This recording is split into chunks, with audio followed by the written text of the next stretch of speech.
Hi, I'm Steve Pleich, and welcome to this edition of Voices from the Village. As you can see, we're in the conference room at Community Television, and we're, like everybody else, sheltering in place and making sure we are socially distant and maintaining those COVID-19 protocols so that everybody is safe, and we're hoping that you do the same. But even though we're under a lot of restrictions for COVID-19 and social distancing and sheltering in place, it doesn't mean that we can't continue to produce quality programming here at Community Television. One of the things we always try to do during the election cycle is bring you the candidates, let you know a little bit about them, introduce them to you, and give more of a personal idea of who that person is and what that person is doing to really make the sacrifice to step into public life. And we're really happy to have with us today Kayla Kumar. Kayla, welcome. Thank you so much. Kayla is a first-time candidate for City Council, so congratulations on really stepping up and doing that.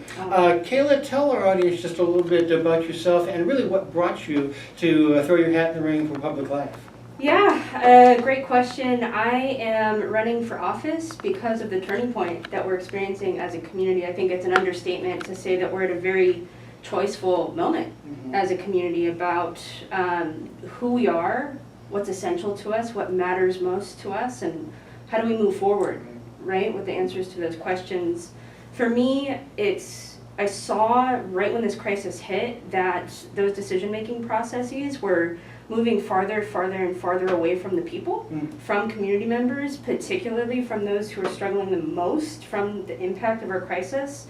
And that's really what called me. I said this decision-making process must be rooted in the community. And so, just given the stations that I have throughout the county and of course the city of Santa Cruz itself, I work with young people. I'm on a juvenile justice commission. I'm on the board of Civic para la Gente and community ventures, economics, healthcare, youth, justice. I knew that that position lent itself to me to be able to really nestle that decision making in the people.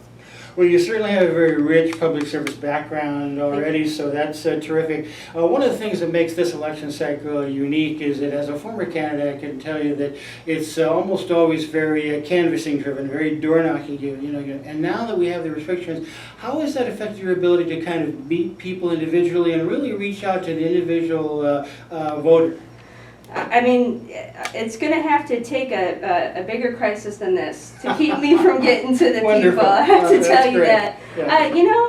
I won't say that I'm zoomed out, but Zoom has been the mode for a little bit, and I certainly miss in-person conversations. But we'll make do with what we have right now. That's what we do, right? Absolutely. In crisis.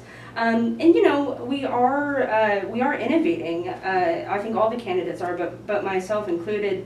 Getting out online, getting out on social media where people are now. A lot of people are there, and bit by bit, out in the community, we're seeing people come out into green space, and they're practicing social distance. They're still being relatively safe, and so we're trying to think of what are innovative ways to kind of meet people where they're at now and safe. Well, you're certainly very prominent on Facebook, so congratulations for that. I think people are beginning to know who you are. So let's talk about a couple of different issues. The city, even before COVID-19 and the economic challenges that's presented, was facing budget deficits partially due to the CalPERS reconciliation, that kind of thing.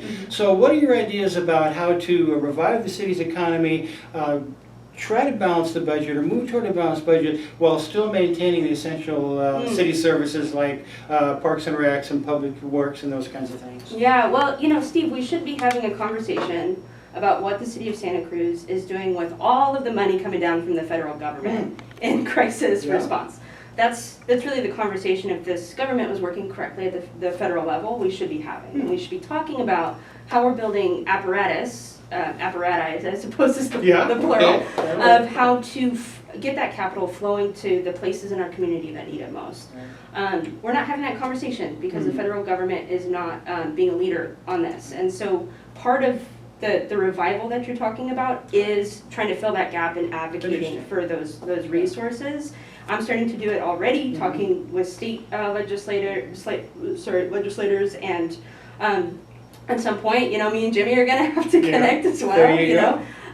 So that part of the work is really important. But as you say, what is perhaps the most important step that a council member is going to have to take is around the budget. Those decisions, making sure those decisions are equitable. And so what I mean by that is I will be one of those council members. It's going to be a long council meeting. We are going line by line. Pardon me. We're going line by line, and we are talking about why is this necessary?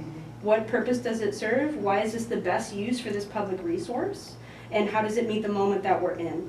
I venture to say in the conversations that I've had with the financial leaders in the city that there's a lot of expenses that we can cinch up. Admin bloat is a phrase that we hear a lot about the budget. I want to take a look at that. I want to understand that the kind of high-paid consultants that are often brought in to carry out these studies that sometimes go nowhere.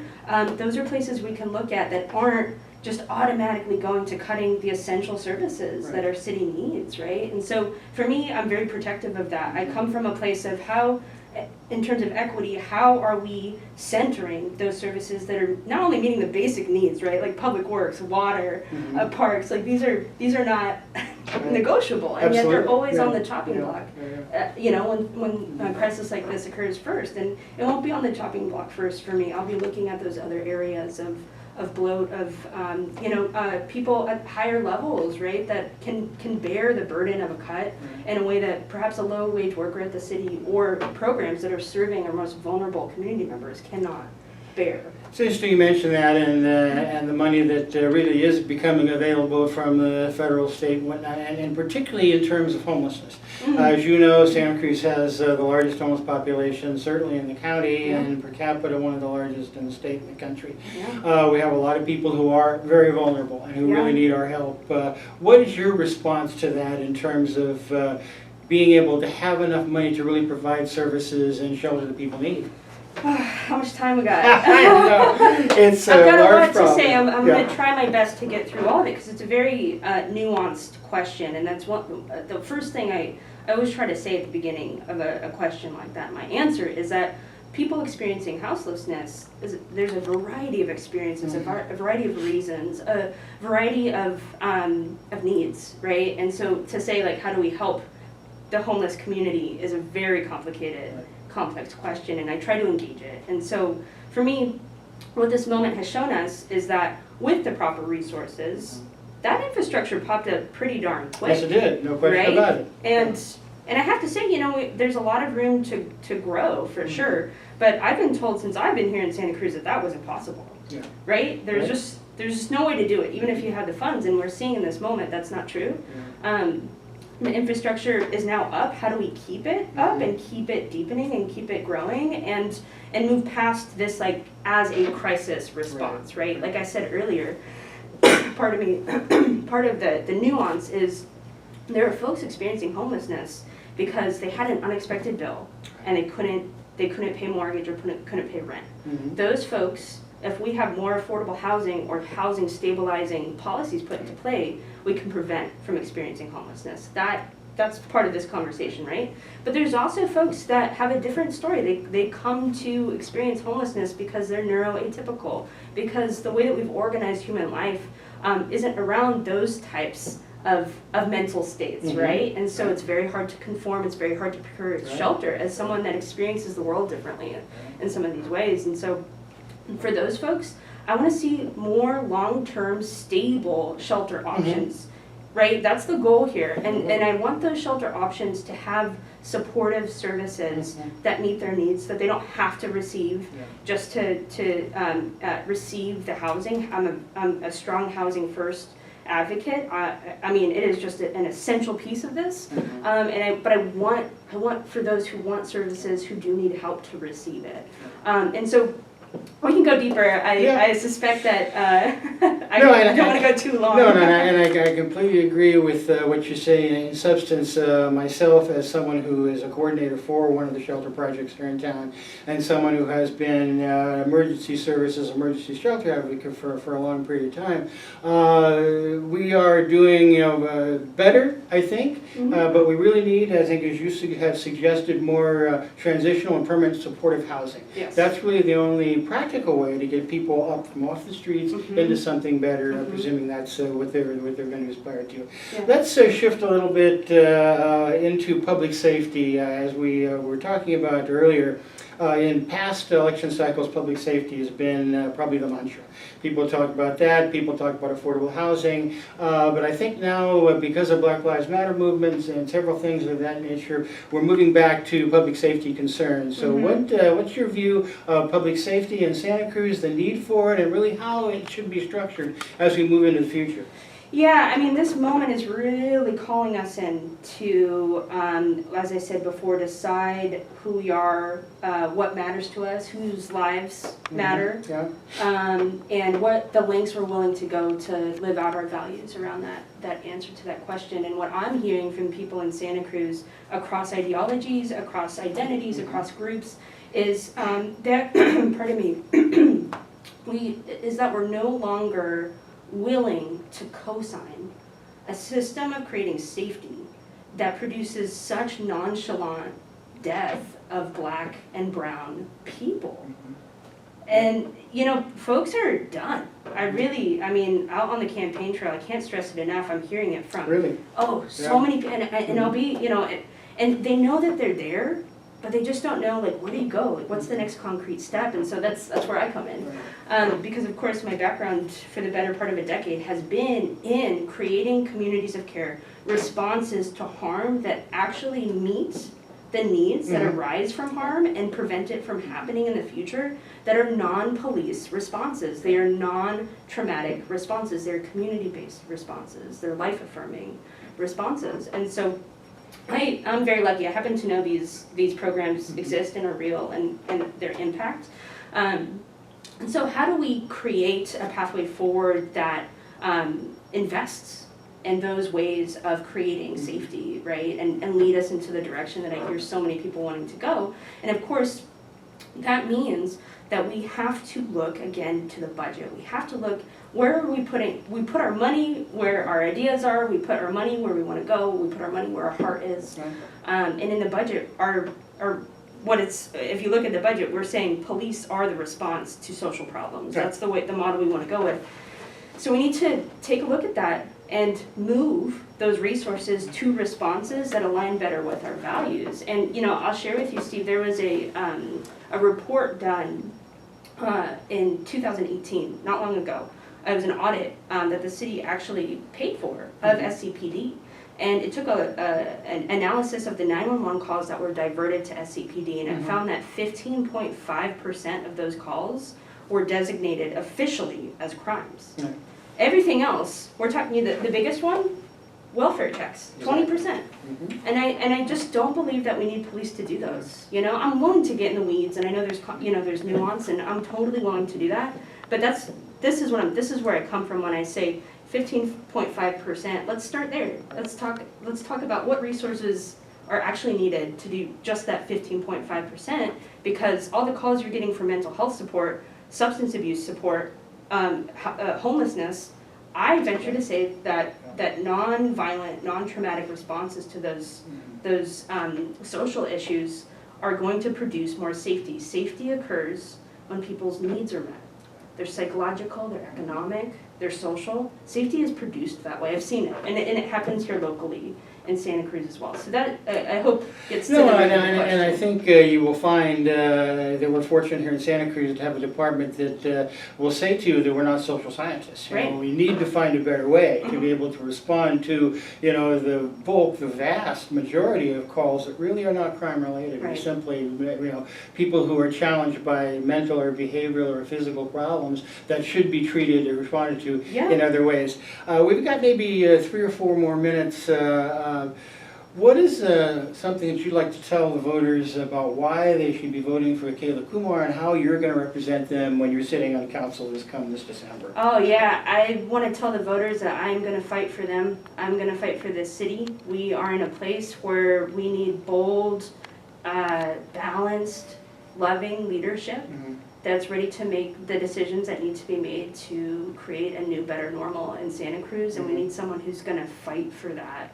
And I'm ready, and I have been. I just want to do it in this way that reaches more people. I will never stop. working for this new normal.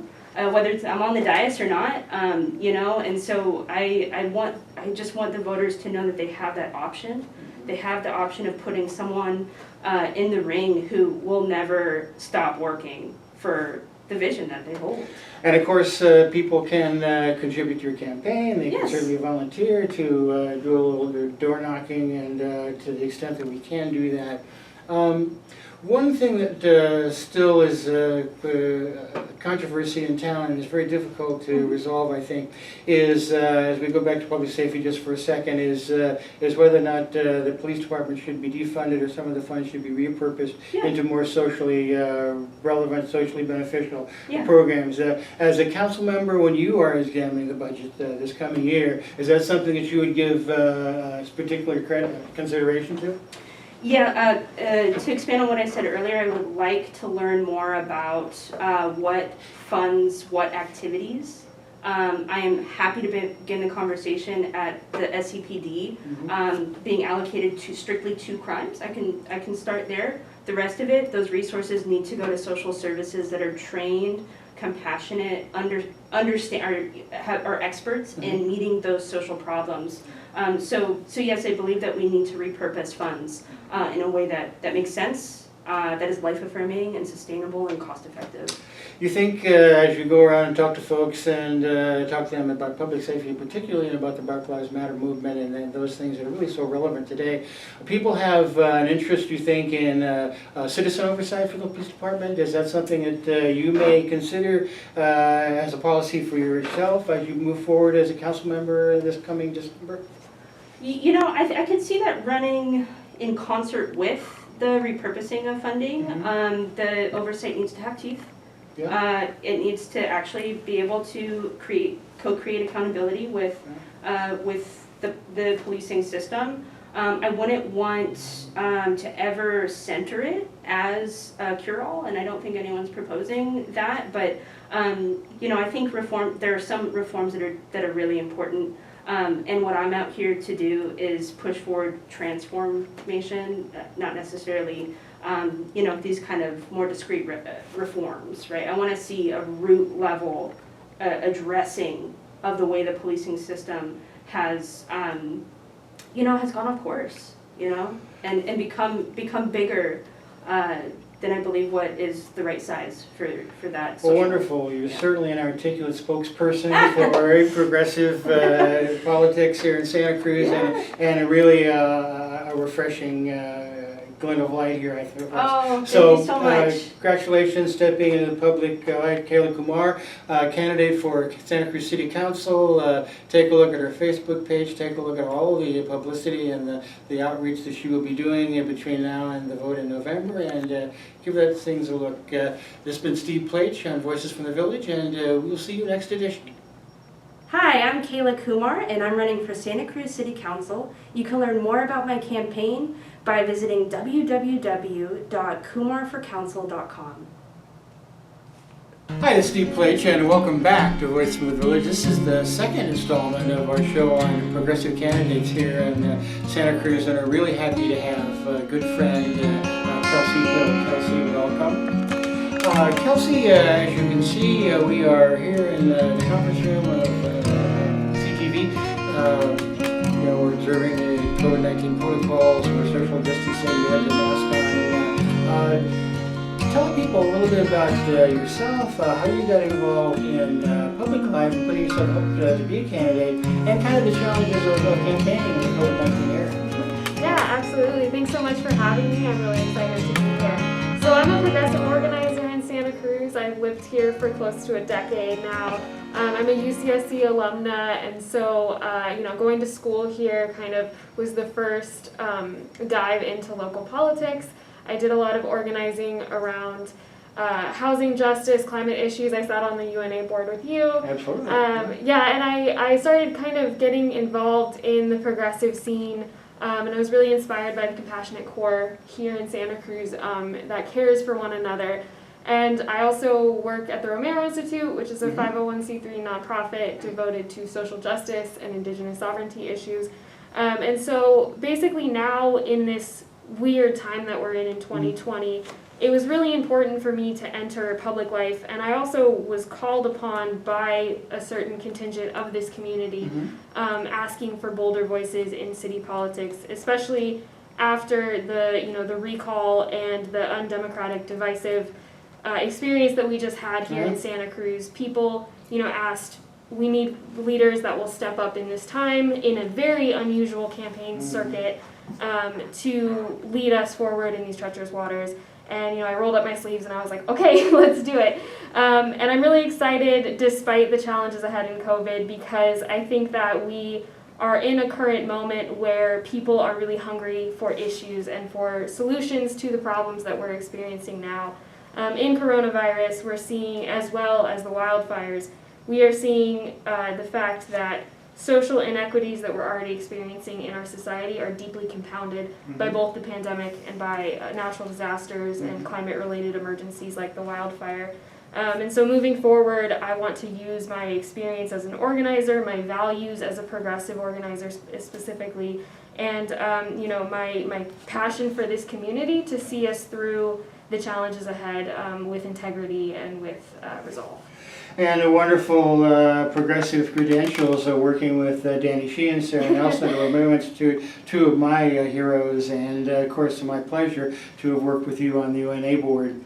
As a practical matter, when you are elected and take office in December, next year you're going to have to grapple with a budget that, as you know, is unbalanced. We're looking at, even before the COVID-19 challenges economically, we were looking at an unbalanced city budget. What are your ideas about reviving the city budget, trying to balance a little bit of the budget deficits that we have, while still maintaining essential services like parks and recreation and public works and those kinds of things, which is going to be your responsibility. And that's one of the biggest questions on the table, I think, for anyone that's running for elected office anywhere in the country. But in Santa Cruz, we're specifically hurt hard because we are a hospitality industry. We're a place that relies heavily on tourism and things that cannot be socially distanced properly. And so in moving forward with the budget, I am committed to making sure that we don't balance the budget on the backs of workers and making sure that budgetary bloat is the first thing to be chopped. And so, on day one, I would ask staff to hand me a list of salaries that are over $150,000 on the city government level. Additionally, I think that in the coming crisis and the coming recovery period, we cannot afford to cut from our social safety net. Because as we saw in the 2008 financial crisis, my parents were evicted in the 2008 financial crisis, and I witnessed firsthand that when we chop our social services, it doubly impacts the people that were already being impacted by an economic recession, by the social inequities that get deepened and the gap that gets widened during a crisis on the national, local, or state level. And so I would want to make sure that workers who are being impacted by any cuts that happen are at the table and then have the ability to bargain for what is rightfully theirs. And then two, that we have, we cut with compassion. Budget cuts are never easy. They're never going to be simple to make, so that in looking in the short and long term, we ensure that the people who are most vulnerable to crisis are being considered when we make those cuts. And I think that's a great segue into the next issue, and that is houselessness rather. We understand that they are the most vulnerable in our city. We have a very large homeless population, larger than any other homeless population in the city or county, Watsonville. And yet we want to be compassionate about helping people as we can. What are your ideas about response to houselessness, and how can we really help people bring them out of houselessness, perhaps into something a little more stable, like permanent or transitional supportive housing? I really appreciate this question. So as I mentioned, my family was evicted in 2008, and I actually dealt with housing insecurity for about 5 years. Santa Cruz was actually one of the first places that I lived where I had secure housing, which is not a typical story for somebody growing up poor in Santa Cruz. But in my platform, things that I prioritize around housing is, one, affordable housing, so making sure that people can afford to live here for moderate, low, and very low income levels.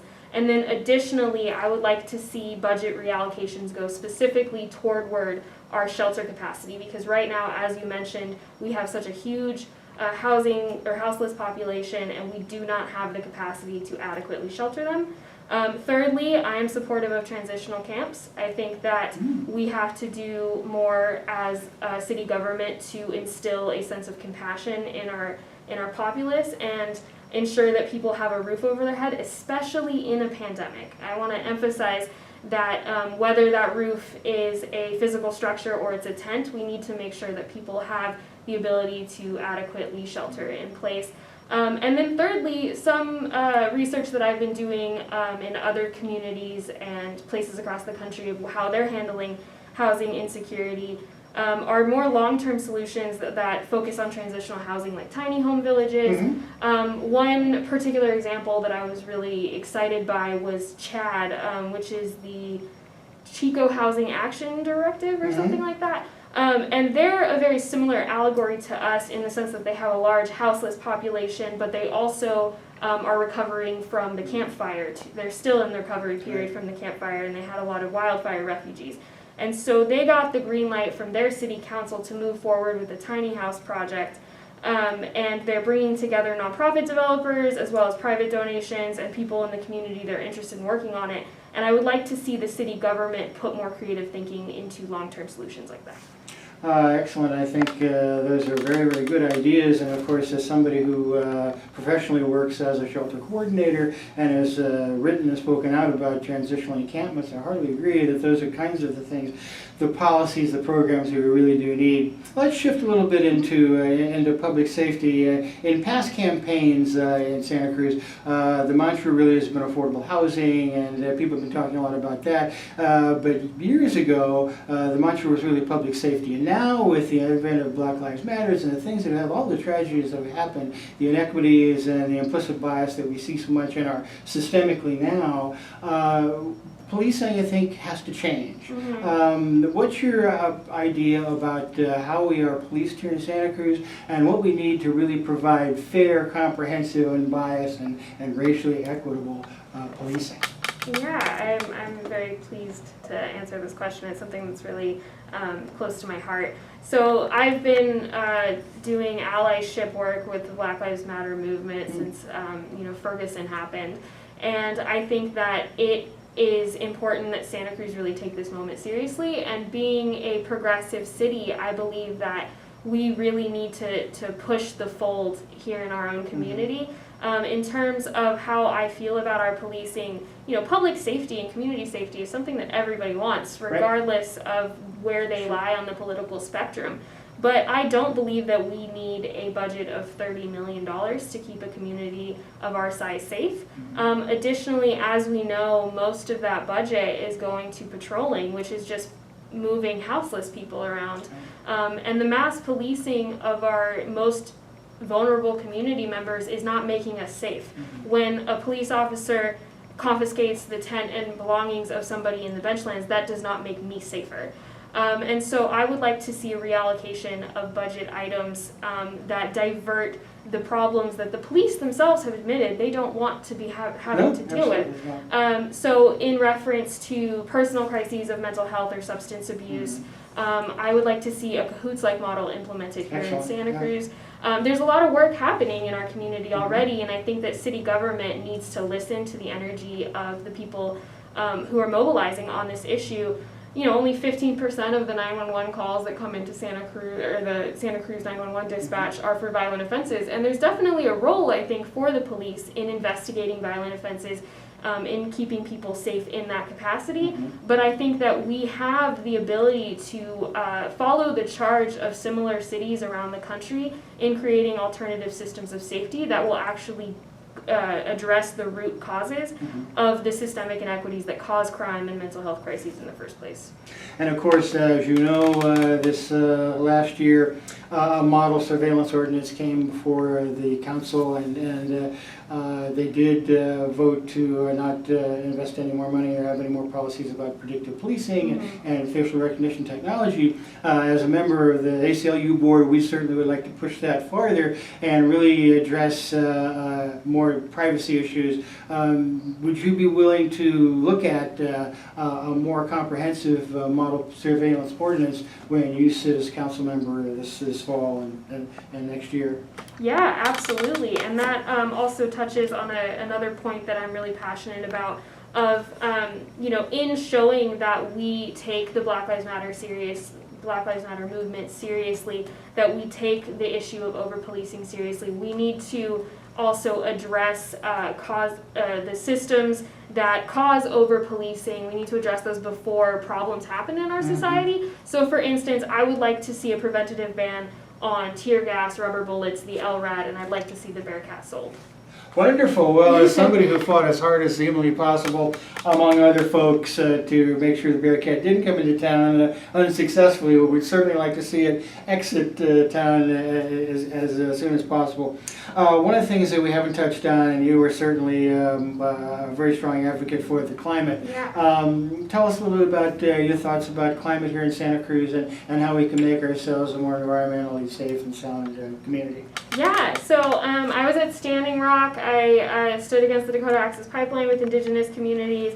I've done the climate strike here locally, and I'm really invested in making sure that our grassroots energy all over the country and in our community for environmental solutions and climate justice gets put into the institutions of our city government. And we have a lot of environmental leadership already, and I think it's important to give kudos where it's due. We've led on so many things around greening our city, renewable energy, but there's still more work to do. And one particular place that I would like to improve is to give our climate action plan more teeth, to see those goals actually implemented and actually abided by. Additionally, even though we are a climate-forward city, even though our electorate is very concerned about the environment, we just faced one of the most disastrous wildfires in the country, and climate crisis is at our door. My hometown is on fire. Santa Cruz is on fire. I've lived in 2 different places in California. They're 450 miles apart, and they're both on fire right now. And so I think that we need to build resilience as well as try to prevent climate change by reducing our reliance on fossil fuels. And the clock is ticking, the science is here. We need to act boldly and do not just what is politically feasible, but what is necessary. And as someone who has been consistently critical of our climate action plan since its inception, I view it as a 204-item wish list. To put more teeth in it, to do some of the things that you were mentioning earlier about working with the Romero Institute and Danny Sheehan and Sarah Nelson and the Green New Deal, do you think that there is an opportunity in Santa Cruz to really push that forward as a community? Yeah, absolutely. And our climate action planner is only one person. There's only so much community engagement that you can do when you are only putting, a budget of less than $200,000 to the biggest existential threat that our seaside and well-forested community is facing. Additionally, there's a lot of things like, municipal composting, saltwater intrusion, recovery issues. Like, there's so many things that we should be doing as a community that could be emboldened by taking more serious strides toward climate action. Additionally, I really would like to see that the vulnerable communities, particularly in the mountains and in the beach flats, have a bigger say at the table, because they're going to be the first people that are they already are being impacted by climate crisis. Well, I think it's important to have a very strong voice for the climate. I think amongst the candidates, folks have ideas about how they want to make their community safer, more affordable, revive it in so many different ways. But climate, I think, is at the core. Yeah, just in the way that we view everything through a fiscal lens. When we have voting matters on the dais and we say, how does this impact the bottom line? We should be looking at every single issue and how it impacts our climate values and how it promotes or does not promote environmental justice in our community. Well, we've got about a minute or so left. Tell folks why they should be voting for Kelsey Hill and why you would be an excellent representative for them on our city council. Well, thanks so much. Business as usual is clearly not working in Santa Cruz. As we can see now, the status quo is upholding profit over the value of human life. And we need bolder leadership on that dais. We need people who actually stand up to large-scale corporate interests. We need people who will stand up for the people that are struggling to get by in this pandemic and the people that are not sleeping in a shelter right now. So I ask for your vote because I can promise you that I am an empathetic, compassionate member of this community, and I will work hard to see that our values are centered in every decision that I make. So if you want to learn more about me, you can go to kelseyhill4council.com, or you can shoot me an email at kelseyhill4council@gmail.com. My door is always open for folks, and I'd like to talk about the issues that are impacting you or your community. Kelsey, thanks for being here Yeah. with us. Kelsey Hill, candidate for Santa Cruz City Council. I've been Steve Pleich on the second installment of our City Council candidates discussions. Join us again when we talk to Sandy Brown, who will be coming up shortly on Voices from the Village, and we'll talk to you then. Bye now. I am Sandy Brown. I'm running for re-election to the Santa Cruz City Council. I want to make sure that there is a voice for all of us, all of our community in city government. I am working on affordable housing and a just COVID recovery, environmental justice issues, and rethinking community safety in our community. And you can reach my campaign via our website. It's sandybrown4citycouncil.com. And you can reach me directly at 831-246-0399 if you want to just talk about issues or get involved in the campaign. And we will be walking, we'll be out talking to people, and we'll be doing that safely. I want to encourage everybody to keep up the good work, wearing masks and social distancing, and working together collaboratively to make sure we get through this.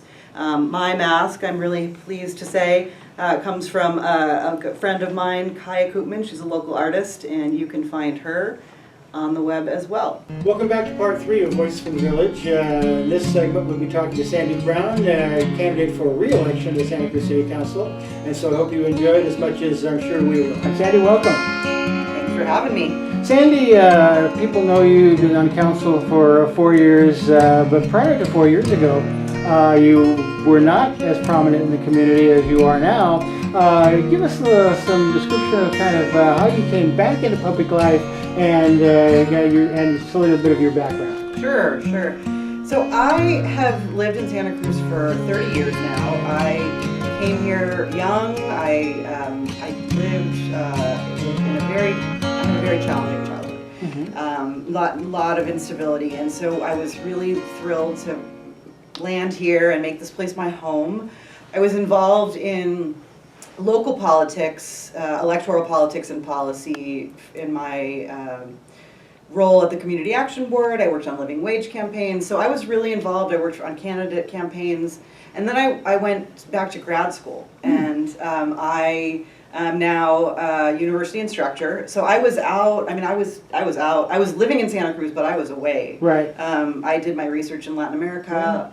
I spent a lot of time in Berkeley, and now I'm back. Yeah. And I've been back. I've been here, but in terms of my interest in being a representative of the city, I just saw that that people's needs were not getting met, that people just all across the city were so concerned that their issues weren't being addressed, that their voice wasn't heard. Right. Really, that was it. I mean, the not feeling like the city was listening. And I thought, this is a place that I could really make a difference.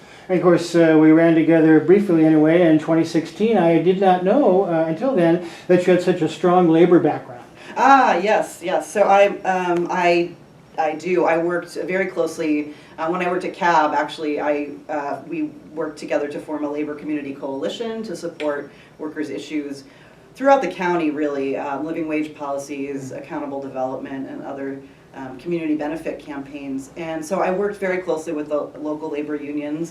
I worked on temporary worker organizing for the city and county. I got to know a lot of the people who do this, who make our city run, who make our county run, the public servants, civil servants, and got to know their issues. And I am a proud, come from a union background. I'm a proud union member now at my university. And I believe that it's critical to support working people's issues.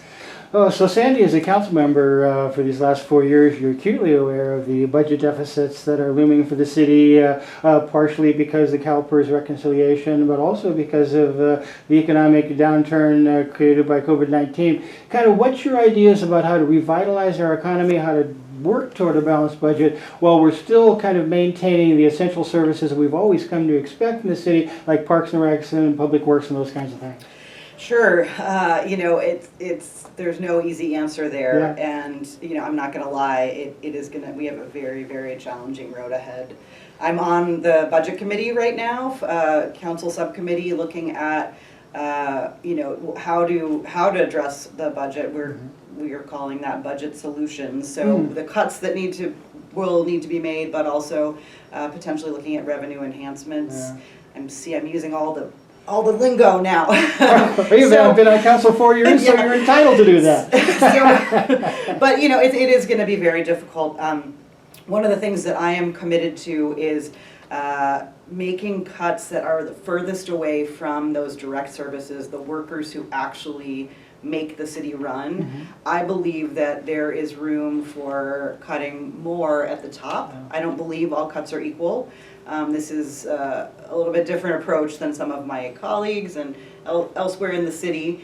But I think that it is very important that we make sure that the people who do the work to keep the city running, so parks and rec, all of the services that we have come to rely on, those are that's really important. And when we talk about, for example, the consultant, we spend a significant amount of money on consultants across all departments. And I know that there can be some value there, but I have to tell you that in my experience, I have seen a lot of those contracts kind of just going out there, and I don't see a lot of results. So I think that is, whatever we do, it's going to be really difficult. In terms of how we begin to start pulling out of this, I think we do need to look at revenue enhancements, and I just want to say I'm really, really interested in looking at taxation and fees for those with the greatest ability to pay. And so things like a vacancy tax on second homes, looking at, we had talked about the hotel tax, the transient occupancy tax, and we've put that on hold given the crisis that we're in. But I think those are the places where we need to look for additional revenues to support the infrastructure that tourists rely on, that we all rely on. And of course, the economic downturn affects essential services of all kinds. One of the essential services in my mind that the city provides is for us houseless population. What are your policies going to be moving forward in terms of how we're best serving our burgeoning, our ever-growing houseless population? Yeah, and this is one of the most challenging issues that we face. There's a lot of controversy around our approach.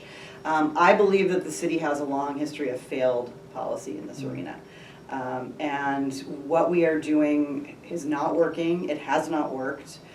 We have a what I would consider to be primarily enforcement. It's not enforcement only because we now have sort of moved into acknowledging that we have a role to play and a responsibility. So for the managed encampments that have been established and temporarily always, and so we have this kind of and we're just people get cited, they're moved along. We have an increasing set of policy tools that are really used to what I would say harass homeless people and move people around the city, and creates this instability that is just, it makes it impossible for people to really get the services they need and get the support they need. We know that stability is what it takes to move in the direction. Right, and of course I'm a big supporter of transitional and permanent supportive housing, those kinds of solutions. But you mentioned enforcement, so it's an opportunity to talk about public safety. We're in a different age now. Black Lives Matters. There's a lot of emphasis on public safety. how we should be policed, what kind of policing the community wants and expects, what people expect to make themselves feel safer. What are your ideas about public safety, and what's it going to look like as we move forward into the future? Sure. So on the one hand, I do think that there's a conversation that has been opened up, right? So I think that there is community readiness to really rethink how we do policing in our community, and defining what safety really means, what community safety means.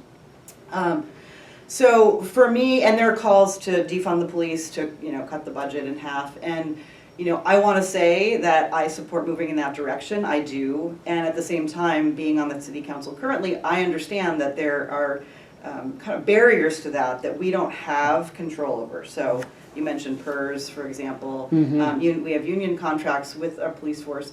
I believe that we need to make a strong commitment to rethinking policing and how we move forward. And I think that that is only going to happen if we can create the political will inside City Hall. Mm-hmm. Yeah. And to me, that means having those conversations about how it is that we, through attrition, retirement, how we begin to create, shift positions into unarmed, community service officers, mm-hmm. and other positions, and also just reallocating funding. We are not the social service and health and human service provider for the county. That is the county's official role, but I think we have a responsibility to look at some of those alternatives. I'm working with a group now that's trying to think through how we develop an alternative emergency response program, mm-hmm. and I think that that's going to be a really important step. Yeah. Towards. Would that be perhaps a cahoots style of response to that? Yeah, and yes. So we've had the representative from Cahoots has come and talked with us and is available and ready to give us support on trying to build this. And I think that obviously it means shifting resources, but I think at the same time it's about looking at the resources that we do have and figuring out how to best utilize those and connect mm-hmm. The various resources, and just getting smarter about how we provide those services, and focusing on the root causes of poverty and quality of life, public nuisance kind of crimes, which I wouldn't necessarily call crimes. And as somebody who's not only written but spoken out on that very issue, so much of the police response is for behavioral issues, it's for nuisance issues, it's not really crime. And so somehow to reallocate, to repurpose perhaps, I'm not certain that defunding is the word that we can best use, but repurposing certainly would fall in there somewhere, to take some of that budget and put it into a more responsive community policing policy. And I absolutely believe that. When I say it's not as simple as it sounds, mm-hmm. That's not that I don't. I absolutely believe that is the direction we need to go in, and I think now's the moment. Yeah. So before we shift into affordable housing, because I know you have a strong position on that, just a couple of things. Would you be in favor of a return to police oversight? You sat on the original iteration of our Citizens Police Review Board, and there seems to be some movement toward perhaps revisiting that. Would that be something that you would look favorably on as a council member? So So it's a great question. Thank you for asking it. In theory, yes, absolutely. When I was a member of the Citizens Police Review Board, I believed in the purpose, mm-hmm. and I also saw a lot of challenges with it actually achieving the goal of civilian oversight and meaningful civilian mm-hmm. oversight. So I think that if that's a community conversation that people want to have, I absolutely want to be a part of that. And I can't say, though, I just have to be honest, I cannot say that I think that is going to be a really effective mechanism under the circumstances. So let's talk about affordable housing. I know that's a very strong part of your program and your campaign. Let people know your ideas about that. Sure. So one of the reasons I ran for city council, I kind of talked about community representation and all of that earlier on, but I also saw that the housing that was getting built in this community was not affordable, right? So the projects that were being approved They're all luxury condominium kind of, gentrification was happening, and that developers were being let out of their affordable housing requirements. So I have been, a lot of the time I've spent on the council has been fighting to reproduce the policy that we'd had in place for many years to require developers to build affordable units or contribute significantly to the construction of affordable units. I think that the idea that building, this is what I really want to say and as a message to the community, affordable housing doesn't just happen, and it doesn't happen through supply and demand, theory in our community.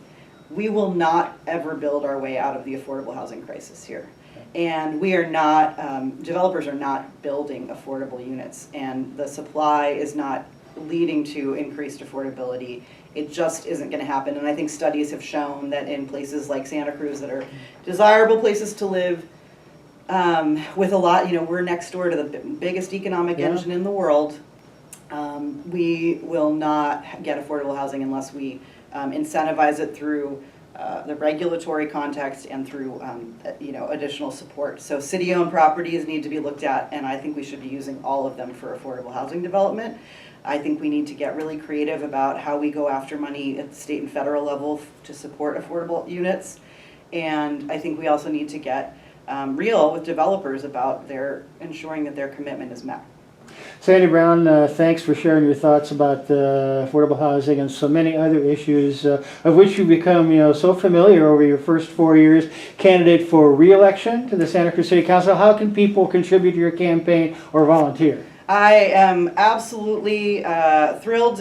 For people want to volunteer, you can reach me at, let's see, I have a website, sandybrownforcitycouncil.com, easy, or you can call me up. My number is 831-246-0399, and that goes for people who just want to share their thoughts as well. I have an open door, and I love talking with constituents. And can the people expect to see you knocking on some doors here in the coming weeks and months? Yes, definitely. It's been a little bit challenging thinking about how to do this and do it safely, but I'm committed to connecting with people. It's the part of the campaigning that I really love. And so we'll be, I've got my N95 mask ready to go, and we're going to make sure that, all of the effort is done safely and really respectfully. Well, Sandy, thank you for your work for the last 4 years. Looking forward to this campaign and your efforts to be re-elected for another 4 years. Lots more work to do, so thanks for being here, and the best of luck out there in the campaign trail. Thank you, Steve. We'll talk to you soon. Okay. Thanks for watching this edition of Voice from the Village. We've really been happy to have with us 3 progressive women candidates for Santa Cruz City Council, Kayla Kumar, Kelsey Hill, and our good friend Sandy Brown. Tune in again next time for another Voice from the Village show. We'll see you then. Hi, I'm Kayla Kumar, and I'm running for Santa Cruz City Council. You can learn more about my campaign by visiting www.kumarforcouncil.com. We've got about a minute or so left. Tell folks why they should be voting for Kelsey Hill and why you would be an excellent representative for them on the city council. Yeah, well, thanks so much. Business as usual is clearly not working in Santa Cruz. As you can see now, the status quo is upholding profit over the value of human life, and we need bolder leadership on that dais. We need people who actually stand up to large-scale corporate interests. We need people who will stand up for the people that are struggling to get by in this pandemic and the people that are not sleeping in a shelter right now. So I ask for your vote because I just want to see that I'm an empathetic, compassionate member of this community, and I will work hard to see that our values are seen in every decision that I make. So if you want to learn more about me, you can go to kelseyhillforcouncil.com, or you can shoot me an email at kelseyhillforcouncil@gmail.com.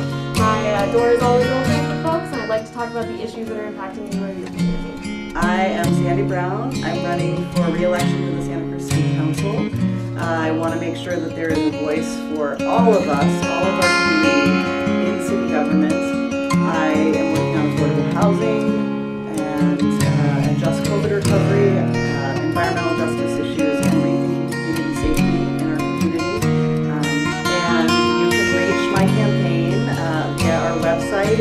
It's sandybrown4citycouncil.com. And you can reach me directly at 831-246-0399 if you want to just talk about issues or get involved in the campaign.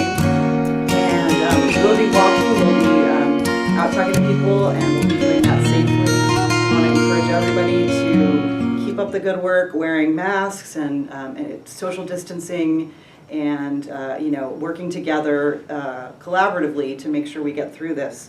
My mask, I'm really pleased to say, comes from a good friend of mine, Kayla. She's a local artist, and you can find her on the web as well.